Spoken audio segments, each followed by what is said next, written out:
छान अशी मस्त अशी वडी झालेली आहे।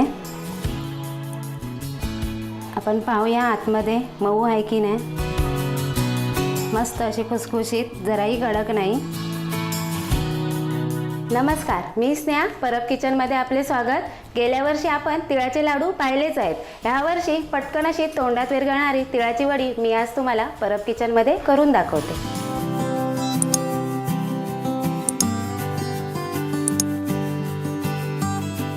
तीळ भाजण्याकरता आपण गॅस ऑन करतो आणि कढई ठेवली आहे मी। कढई तापण्यासाठी मी आच मोठीच ठेवलेली आहे। नंतर आपण कढई जर गरम झाली की आपण आच लो करूया। आता मी आच लो केलेली आहे आणि आपण हे आता 1 वाटी तीळ घेतले आहे। 1 वाटी पूर्ण म्हणजे हे पाव किलो तरी तीळ होतात। तुम्ही वाटीच्या साहाय्यानेच घ्या, त्याच्या साहाय्याने घेतलं तर आपल्याला सोपं पडतं तिळाची बर्फी करायला किंवा तिळाची वडी। 1 वाटी तीळ, 1 वाटी शेंगदाण्याचं कूट आणि 1 वाटी सुकं खोबरं। ह्याच्या 3 वाट्याच्या प्रमाणे आपण 3 वाटी गूळ घ्यायचा आहे। मंद आचेवरच आपल्याला हे छान असे फुलवून भाजायचे आहेत। मी आता बाजारात मिळालेले पॉलिशवाले तीळ घेतले। तुम्ही साधेही तीळ वापरू शकता, जे आपण नेहमी घरात खातो ते वडीला वगैरे वापरतो ते सुद्धा तीळ चालतील ह्याला। ज्या वेळेला तुम्ही तीळ कढईमध्ये ओताल तेव्हा कुठेही बाजूला जायचं नाही आहे। भले तुमची लो गॅस असली तरी तीळ आपल्याला खमंग भाजून घ्यायचा आहे, नाहीतर तो लागेल खाली कढईला। एकसारखा सर्व बाजूने भाजून गेला पाहिजे, म्हणून आपण कुठेही जायचं नाही आहे।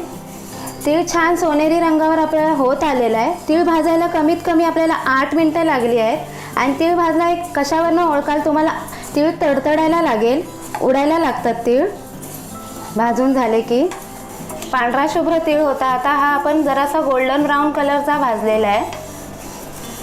मी सतत ढवळते म्हणून तो तडतडत नाही आहे। ढवळायचं सोडलं तर हा तडतडायला लागेल। आता मी गॅस बंद करते। 8 मिनिटं झाली, तीळ आपला भाजून झालेला आहे। आपली कढई गरम आहे। तीळ काढल्या काढल्या मी त्यामध्ये सुकं खोबरं घातलं आहे, कारण हे मला भाजून नाही घ्यायचं आहे, जर असं मी गरम करून घेणार आहे। छान असं ढवळून घेते, भाजून नाही घेत आहे मी हे, कारण बर्फीमध्ये किंवा तिळाच्या वडीमध्ये हे छान सफेद छान दिसतं। शेंगदाण्याचं मी कूट केलेलं त्याच भांड्यात मी तीळ वाटून घेते। हे आपल्याला जास्त पूड नाही करायचं आहे, जर असं 1-2 वेळाच फिरवायचं आहे। आपल्याला तीळ थोडेसे भरडून घ्यायचे, जास्त वाटायचे नाही, त्यामुळे मी थोडे तीळ ठेवलेले आहेत आणि त्यामध्ये अर्धेच तीळ घेतलेले आहेत। हे फक्त मी 2 वेळाच ग्राइंड करणार आहे।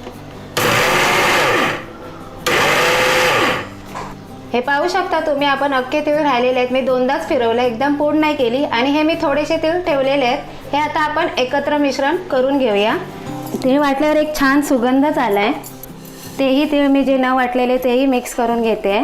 त्यामध्ये आपण 1 वाटी शेंगदाण्याचं कूट भाजून मी भरडून कूट करून घेतलेलं आहे तेही घालते। आणि ह्यामध्ये मी आता 1 चमचा वेलची पूड, तुमच्या आवडीनुसार कमी जास्त करू शकता। हे जायफळ आहे, मी याची पूड नाही केली, हे मी किसून घालणार आहे वरतून। हे छान मिक्स करून घेऊया। आता अजून एक पूर्वतयारी म्हणजे एक ताट घ्यायचं, त्याला आपण 1 चमचा तूप, हे आपण सर्वत्र हाताने किंवा तुमच्याकडे ब्रश असेल तर ब्रशने पूर्ण सगळीकडे लावून ठेवायचं आहे तूप पसरवून। ही तयारी जर आपण करून ठेवली की आपल्या तिळाच्या वड्या पटकन होतात। पुन्हा आपण गॅसवर कढई ठेवली आहे आणि त्यामध्ये मी 2 चमचे तूप घालणार आहे। तूप थोडंसं गरम झालं की त्यात लागलीच मी गूळ घालते। मी चिक्कीचा गूळ नाही घेतलाय, साधाच गूळ घेतलाय। तिळाच्या वडीला आपल्याला साधाच गूळ लागतो। तुम्ही पाहिजे असेल तर तुम्ही दोन्ही गूळ अर्धे अर्धे मिक्स करून घेऊ शकता, 50-50, त्याचंही छान होतात। पण शक्यतो तुम्ही साधाच गूळ वापरा आणि पांढरा शुभ्र गूळ वापरा। हा माझा जरा जुना गूळ आहे, त्यामुळे थोडासा हा ब्राऊन कलर आहे। पांढरा शुभ्र गूळ वापरलात की तुमच्या वड्या एकदम पांढऱ्या शुभ्र होतील, छान दिसतात। आपल्याला गुळाचा पाक नाही करायचा आहे, आच एकदम लो ठेवायची आहे। फक्त आपल्याला गुळाच्या गुटळ्या मोडल्या पाहिजेत, एवढाच गूळ गरम करायचा आहे। छान असा आपला गूळ मेल्ट झालेला आहे, पाहू शकता कुठेही गुटळी राहिलेली नाही आहे गुळाची। आता ह्यामध्ये मी 1 चमचा तूप घालून घेते। ह्याचं कारण आपल्या वड्यांना छान तुकतुकी येते, चमक येते एक वेगळ्या प्रकारची. वरसून तूप घालायचं आहे. गॅस बंद करते आहे आणि हे छान ढवळून घेते आहे. आपल्या मिश्रणात पटकन हे साहित्य ओतून घेऊया आपण. हे तीळ आणि खोबरं शेंगदाणे जे आपण मिक्स करून ठेवलं होतं हे छान आपण मिक्स करून घेऊया. थोडंसं घट्ट मारतं. पाक केलं नसला तरीसुद्धा गुळामध्ये आपलं साहित्य गेल्यावर हे थोडंसं घट्ट मारतं. आणि आता हे छान मिक्स झालं की आपण लागलीच ते ताट ठेवलं आहे तूप लावून त्याच्यात ओतायचं आहे. आता सर्वत्र माझा गुळ हा लागलेला आहे. हे तूप लावलेल्या ताटामध्ये आपण हे ओतून घेऊया. मिश्रण थोडंसं गरम आहे. हे थंड झालं तर तुम्ही अशा हाताने सुद्धा करू शकता. हे सर्वत्र करायचं. आपल्याला पातळ वडी नाही करायची आहे, थोडंसं जाडसरच. थंड झालेलं आहे कारण गूळ आपण जास्त गरम नाही केलेला आहे, थोडाच गरम केलेला. आणि त्याच्यानंतर एकदम प्लेन होण्यासाठी आपण वाटीला थोडंसं असं तूप चोळून घेऊया. हे मिश्रण मी सर्वत्र हाताने थापून घेतलं. त्यावर लागलीच मी हे गार्निशिंगसाठी सुकं खोबरं ठेवलं होतं किसलेलं, ते घालते. हे घातल्याने आपली वडी छान दिसते. तेही अशी हाताने मी दाबून घेते सर्वत्र. आता आपण वाटीच्या साहाय्याने हे छान असं प्लेन करून घेऊया. पाक करूनही छान तिळाच्या वड्या होतात, पण त्या कडक होतात, त्या सगळ्यांना खाता येत नाही.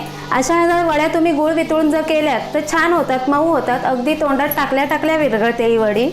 थोडंसं 2 मिनटं आपण थंड होण्याकरता ठेवूया आणि आपण सुरीच्या साहाय्याने वड्या हव्या त्या आकाराच्या कापून घेऊया.